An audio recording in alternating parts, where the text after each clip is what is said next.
एक बहुत ही तगड़ा कंपैरिजन लेके आया हूँ। दोनों ही फ़ोन्स एकदम कॉम्पैक्ट है और अपने अपने प्राइस के हिसाब से काफ़ी पावरफुल है। बढ़िया कैमरास, बढ़िया सॉफ्टवेयर और भी बहुत सारी चीज़ें। आज मैं आपको खुलासा करके बताने वाला हूँ कि दोनों में से यानी कि iPhone 16 और Samsung Galaxy S24 में से कौन सा फ़ोन बेटर है।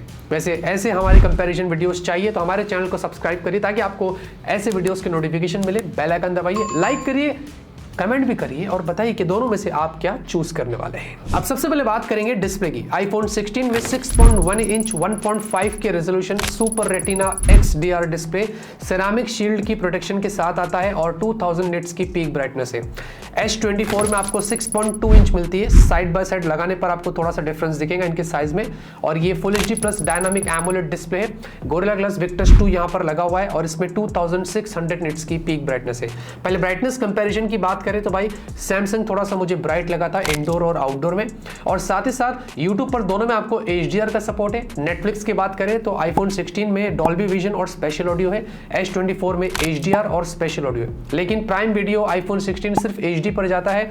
S24 आपको फुल HD का सपोर्ट देता है। हाँ, iPhone 16 60 हर्ट्ज रिफ्रेश रेट के साथ आता है। S24 120 हर्ट्ज की रिफ्रेश रेट के साथ आता है। और डेफिनेटली जब हमने कंपेयर किया तो स्मूथनेस आपको S24 में काफ़ी बेटर देखने को मिलेगी। ओवरऑल ये फ़ोन काफ़ी स्मूथ चलेगा on day to day life के यूसेज में। एप्पल में 60 हर्ट्ज के साथ साथ जो एनिमेशन आता है वो कहीं ना कहीं आपको थोड़ा सा स्लो फील आएगा, ये हमने नोटिस किया है। बाकी दोनों के बेजल्स काफ़ी अच्छे, लेकिन सैमसंग ने काफ़ी अच्छे से मेंटेन किया और उसके बेजल्स जब मैंने कंपेयर किया तो iPhone 16 से कम थे। ओवरऑल अगर डिस्प्ले क्वालिटी की बात करते हैं तो भाई मुझे इस मामले में S24 बेटर लगा था। सॉफ्टवेयर की बात करते हैं, iOS 18 आता है iPhone 16 में। 6 to 8 ईयर्स आपको अपडेट्स मिलेंगे। एप्पल बहुत अच्छा है अपडेट्स के मामले में, बट यहाँ पर आपको प्री इंस्टॉल्ड ऐप्स देखने को मिल जाते हैं। कुछ लोगों को पसंद है, कुछ लोगों को ना भी आए। और बाकी एप्पल इंटेलिजेंस यहाँ पर अभी नहीं है और इंडिया में काफ़ी देर से आएगा, तो AI वाले फीचर्स के लिए आपको बहुत यहाँ पर रुकना पड़ेगा। S24 में Android 14 One UI 6.1 और यहाँ पर 7 साल के अपडेट्स है। इसमें Galaxy AI सारे AI की फीचर्स है, तो आपको ये पूरा मज़ा यहाँ पर मिलने वाला है। और इसमें हमने फेसबुक, स्पॉटिफाई 2-3 ऐसे ब्लोटवेयर्स देखे हैं, पर आप उनको निकाल सकते हैं। और दोनों का इकोसिस्टम एकदम टॉप नॉच है। एप्पल का iOS का अपना अलग चलता है, सैमसंग का खुद का अपना इकोसिस्टम है। सॉफ्टवेयर एक्सपीरियंस मुझे लगता है कि दोनों ही बेटर है और दोनों में ही मुझे लगता है कि आपको उस मामले में कोई भी कमी नहीं होने वाली है। परफॉर्मेंस की बात करते हैं, iPhone 16 में आपको मिलता है एप्पल A18 3nm वाली चिपसेट। ये नई चिपसेट है। मैक्सिमम 8GB की रैम, LPDDR5X और NVMe आपको स्टोरेज मिलती है। S24 में Exynos 2400 4nm पर है। LPDDR5X यहाँ पर सपोर्ट है, इसमें भी 8GB से स्टार्ट होता है और UFS 4 आपको मिलता है। हमने स्टोरेज टेस्ट किया तो दोनों के स्कोर्स में बहुत डिफरेंस था। सैमसंग बहुत आगे निकल गया था, आप देख सकते हैं 1,75,000 तक।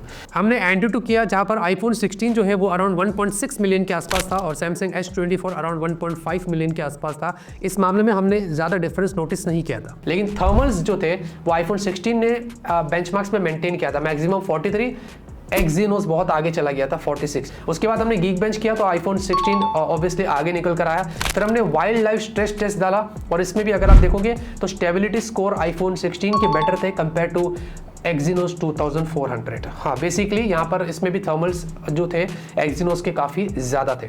हमने फिर एक रैम मैनेजमेंट वाला टेस्ट किया। नॉर्मल ऐप ओपन क्लोज करा तो बहुत अच्छा स्मूथ चलता है। फिर 10 मिनट बाद जाके उनको आके वापस चेक किया तो दोनों में ज़्यादातर ऐप्स मेमोरी में रहते हैं, तो यहाँ पर कोई भी रीबूट वाला सीन नहीं था। तो ये काम दोनों में हमने देखा तो अच्छा किया गया था। गेमिंग की बात करें तो BGMI iPhone 16 मैक्स 60 हर्ट्ज से तो आपको 60 FPS का सपोर्ट दिया गया है और S24 में एक्सट्रीम प्लस है तो 90 FPS का आपको यहाँ पर जो वो सपोर्ट मिलता है, तो ये बेटर थोड़ा आपको एक्सपीरियंस देगा। बाकी हमने जेंशिन इंपैक्ट दोनों में खेल कर देखा तो मैक्सिमम 55 से 60 FPS के बीच में दोनों ही था, तो उस मामले में भी कोई कंप्लेंट्स नहीं थी। हाँ, लेकिन iPhone 16 में हमें पता है इस बार ये भी एडवांटेज है कि आपको AAA गेम्स खेलने को मिलेगा, जो कि हमें अभी एंड्रॉइड में फिलहाल के लिए देखने को नहीं मिल रहा है। ओवरऑल दोनों ही चिपसेट्स अच्छी है, पावरफुल है, लेकिन ऑप्टिमाइजेशन की बात और अगर मैं क्या बोलता हूँ थर्मल्स की बात करें तो iPhone के 16 का जो A18 है वो Exynos 2400 से आपको बेटर मिलता है। बैटरी की बात करते हैं, iPhone 16 3561 mAh की। हाँ भाई, बहुत कम कैपेसिटी एप्पल देता है और साथ ही साथ आपको मैक्स 30 वॉट का आपको वायर्ड चार्जिंग का सपोर्ट है। वैसे इसमें वायरलेस चार्जिंग भी आपको मिलता है। और Samsung Galaxy S24 ये भी कम कैपेसिटी है, 4000 mAh की है और यहाँ पर मैक्स 25 वॉट की आपको चार्जिंग मिलती है। दोनों में ही बॉक्स में आपको चार्जर नहीं मिलने वाला है। पहले यहाँ पर दोस्तों हम लोग अगर चार्जिंग टेस्ट की बात करते हैं तो जो iPhone 16 है वो लगभग 1/43 मिनट्स के आसपास जो है वो फुल चार्ज होता है आधे घंटे में लगभग 65% हो जाता है। और S24 जो है वो लगभग 1 घंटा 30 या 32 मिनट के आसपास जो है वो फुल चार्ज हो जाता है। हमने दोनों के ओरिजिनल चार्जर से ही इनको चार्ज किया था, तो ये हमने एक टेस्ट देखा है, इससे ये पता चलता है कि दोनों फोन्स ऑलमोस्ट 1.5 घंटा लेते हैं फुल चार्ज होने के लिए। बैटरी ड्रेन टेस्ट की बात करें तो हमने इनको 98% पर रात के 2:30 बजे 4K वीडियो प्लेबैक करके छोड़ दिया था फुल ब्राइटनेस पर। 7 घंटे के बाद लगभग iPhone 16 जो था वो 54% पर आ गया था और Samsung S24 48% पर आ गया था। यानी कि iPhone 16 जो था वो लगभग जो है वो सिर्फ 44% ड्रॉप हुआ था, S24 50% ड्रॉप हुआ था। जी हाँ, हमने इनके अलग से स्टैंड बाय टेस्ट भी किया, तो iPhone स्टैंड बाय में सिर्फ 7% ड्रॉप हुआ और Samsung S24 12% ड्रॉप हुआ। इससे कहीं ना कहीं ये भी पता चलता है कि जो ऑप्टिमाइजेशन है बैटरी से रिलेटेड, ड्रेन से रिलेटेड, भले ही iPhone 16 में कम कैपेसिटी की, लेकिन बैकअप यहाँ पर इसने S24 से बेटर दिया था।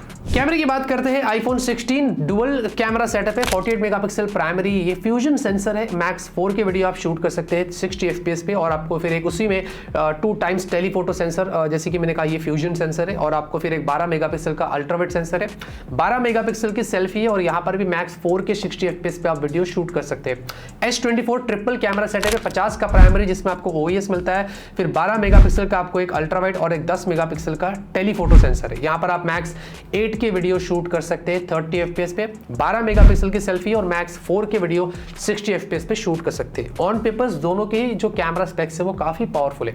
अच्छा, मैं सबसे पहले बात करता हूं डे फोटो की। तो नॉर्मल फोटोज अगर आप देखोगे तो दोनों के यहाँ पर क्वालिटी अच्छी थी, मुझे ज्यादा डिफरेंस नजर नहीं आया, मुझे ये भी अच्छा लगा, ये भी अच्छा लगा, दोनों के डायनामिक रेंज भी अच्छे थे। डे पोर्ट्रेट की बात करें तो एप्पल थोड़ा सा वार्म साइड पर होता है, थोड़ा सा नेचुरल है, तो सैमसंग थोड़ा सा ब्लूइश और थोड़ा सा विविड साइड पर यहाँ पर चला जाता है। हमने एक मूविंग ऑब्जेक्ट का भी यहाँ पर फोटो लिया, यानी कि एक बस मूव कर रही थी, उसको हमने क्लिक किया, तो यहाँ पर दोनों ने ही अच्छी डिटेलिंग में कैप्चर करे, तो उसमें भी मुझे कोई इश्यूज देखने को नहीं मिले। और हाँ, हमने फिर कुछ कलर्स की भी, एक कैप थी या कोई कार थी पता नहीं, एक ऑरेंज कलर की, हमने इसमें भी टेस्ट किया, तो इसमें भी सैमसंग थोड़ा ज़्यादा विविड हो गया था, कलर इतना रियल नहीं कैप्चर कर पाया जितना iPhone 16 नहीं किया था। iPhone 16 थोड़ा सा नेचुरल था। बाकी नॉर्मल हमने फिर नाइट फोटोज लिए थे, इसमें भी देखेंगे तो एप्पल में थोड़े फ्लेयर्स आ जाते हैं। ये वाली बिल्डिंग के पास देखेंगे लंबी सी फ्लेयर आ गई है, जो रैंडमली आता है, बार बार नहीं आता है। बाकी के फोटोज अगर आप देखोगे नाइट के नॉर्मल तो अच्छे निकल कर आए, तो दोनों में ही। उसी के साथ नाइट में पोर्ट्रेट देखते हैं तो यहाँ पर भी मुझे ज़्यादा डिफरेंस नजर नहीं आया, ह्यूमन पोर्ट्रेट्स या नॉर्मल हो या जूम हो, ये दोनों में मुझे यहाँ पर अच्छी लगी थी। नाइट सेल्फी देखते हैं तो दोनों की सेल्फी यहाँ पर अच्छी निकल कर आई थी, बट सैमसंग थोड़ा सा बेटर डिटेल देता है और थोड़ा सा और ब्राइट हो जाता है। और नाइट रियर वीडियो की बात करें तो दोनों ही यहाँ पर अच्छे हैं, स्टेबलाइजेशन दोनों की अच्छी है। सैमसंग थोड़ा सा ब्राइट था, लेकिन iPhone 16 में कहीं ना कहीं घोस्टिंग था, आप गौर से देखेंगे आपको दिखाई देगा, तो सैमसंग मुझे थोड़ा सा बेटर लगा था। और नाइट वीडियो देखते हैं तो यहाँ पर भी स्टेबलाइजेशन दोनों की अच्छी है और यहाँ पर भी क्वालिटी अच्छी है। अगर आप थोड़ी अच्छी लाइटिंग कंडीशन में जाएंगे तो दोनों से ही आप अच्छे ब्राइट वीडियोस नाइट में यहाँ पर निकाल सकते हैं। डे वीडियो देखते हैं तो यहाँ पर दोनों के स्टेबलाइजेशन अच्छी है, दोनों की शार्पनेस क्वालिटी रियर कैमरे से काफी अच्छी है। और अगर आप सेल्फी वीडियो देखते हैं तो यहाँ पर भी मुझे लगता नहीं कि दोनों में कोई खास डिफरेंस था, दोनों ही मुझे यहाँ पर उतने ही अच्छे लगे थे। तो यहाँ पर कैमरे को लेकर अगर मैं एक सिर्फ सिंगल लाइन में कहूँ तो दोनों का ही कैमरा आपको अच्छा मिलता है, कभी कुछ सिनेरियोस में ये अच्छा है तो कुछ सिनेरियोस में ये अच्छा है। फिर हमने एक शटर स्पीड टेस्ट किया ताकि देखने के लिए कि भाई अगर कंटिन्यूसली फोटोज क्लिक करते हैं एकदम स्पीड में तो कौन लैग करता है। तो पहले तो आपको याद रखना है कि आईफोन के अंदर ये वाला फास्टर शूटिंग वाला आपको ऑप्शन ऑन करना है, और फिर आपको एक और ऑप्शन जो सेटिंग्स में मिलेगा लाइव फोटो का, इसको टर्न ऑफ करना है। ये करने के बाद ही हमने ये स्पीड टेस्ट किया था। उसके बाद भी कहीं कहीं बीच बीच में लाइव लिख के आता था आईफोन 16 में, पता नहीं ये क्या बग था, बट एनीवेज दोनों में हमने जब किया तो दोनों ही उतने ही फास्ट है। यहाँ पर दोनों में हमने शटर लैग वगैरह ऐसा कुछ नहीं नोटिस किया।